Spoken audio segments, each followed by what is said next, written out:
It's one thing to say, hey, I don't believe in the Gospels, I just believe in the Quran, and the Quran says that Jesus didn't die, so I believe that Jesus didn't die.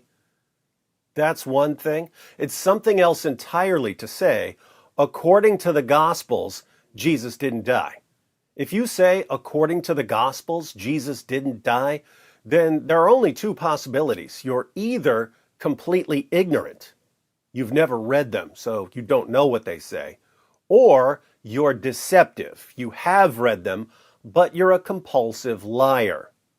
Zakir Naik tells his followers that according to the Gospels, Jesus didn't die. His favorite argument is the sign of Jonah from the Gospel of Matthew. Further, it's mentioned in the Gospel of Matthew, chapter number 12, verse number 38. The Jews come up to Jesus, peace be upon him, and say, Master, Rabbi, meaning, O Lord, why don't you give us a sign? Sign meaning a miracle. What is the reply he gives? In the next verse, Gospel of Matthew, chapter number 12, verse number 39 and 40, he says, You evil and adulterous generation, seek it thee after a sign? You seek for a miracle? No sign shall be given to you but the sign of Jonah. For as Jonah was 3 days and 3 nights in the belly of the whale, so shall the Son of Man be 3 days and 3 nights in the heart of the earth. The whale takes Jonah 3 days and 3 nights in the ocean, dead or alive? Alive. Fish vomits him out on the seashore. Was he dead or alive?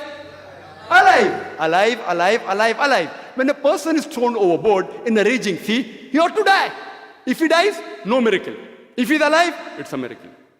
Jesus said, peace be upon him, as Jonah was 3 days and 3 nights, so shall the Son of Man be 3 days and 3 nights. As Jonah was 3 days and 3 nights in the belly of the whale, so shall the Son of Man be 3 days and 3 nights in the heart of the earth. Jonah was alive. For the prophecy to be fulfilled, he should be alive. As I proved in the earlier part of my talk, he was alive. Otherwise, Jesus, peace be upon him, will be a liar. Nauz billah, which we cannot agree. We respect him, we revere him. So for him to fulfill the prophecy, he should be alive. And Jesus, peace be upon him, was alive, as I proved in the earlier part of my talk. So Zakir Naik tells his followers that according to the Gospel of Matthew, Jesus never died.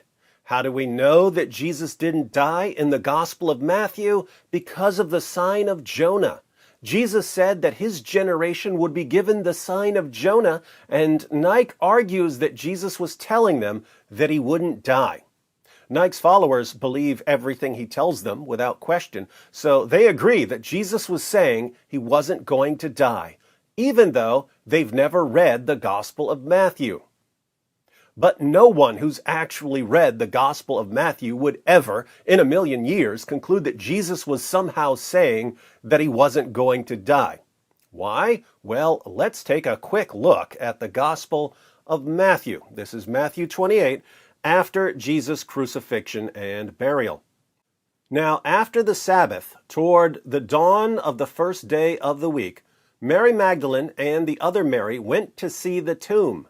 And behold, there was a great earthquake, for an angel of the Lord descended from heaven and came and rolled back the stone and sat on it.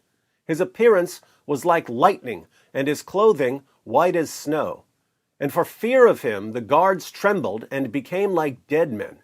But the angel said to the women, Do not be afraid, for I know that you seek Jesus, who was crucified. He is not here, for he has risen, as he said. Come, see the place where he lay. Then go quickly and tell his disciples that he has risen from the dead, and behold, he is going before you to Galilee. There you will see him. See, I have told you. The angel says, He is not here, for he has risen, as he said. Go quickly and tell his disciples that he has risen from the dead. As always, hard to rise from the dead if you haven't been dead. So, an angel just called Zakir Naik a total liar. But notice what the angel says to the women. He is not here, for he has risen, as he said. According to the angel, who says that Jesus rose from the dead, Jesus also said that he would rise from the dead. The angel doesn't say, "Oh yes, Jesus told you he wouldn't die because the sign of Jonah." He says Jesus told them that he would rise from the dead. Muslims, who are you going to believe? Zakir Naik or an angel? So, where did Jesus say that he would rise from the dead? In a bunch of places in the Gospels, but let's look at what Jesus said in Matthew 16. Why am I going to Matthew 16? Because that's one of two places in the Gospel of Matthew where Jesus mentions the sign of Jonah. Jesus says in Matthew 16, verse 4, "An evil and adulterous generation seeks for a sign, but no sign will be given to it except the sign of Jonah." What does Jesus mean by the sign of Jonah? Well, I can tell you what he can't possibly mean by the sign of Jonah. He can't possibly mean something that would totally contradict the rest of what he says in Matthew 16. Matthew 16, same chapter, verses 21 to 23. From that time, Jesus began to show his disciples that he must go to Jerusalem and suffer many things from the elders and chief priests and scribes, and be killed, and on the third day be raised. And Peter took him aside and began to rebuke him, saying, "Far be it from you, Lord, this shall never happen to you." But he turned and said to Peter, "Get behind me, Satan. You are a hindrance to me, for you are not setting your mind on the things of God, but on the things of man." So, in Matthew 16, Jesus says that his generation would be given the sign of Jonah.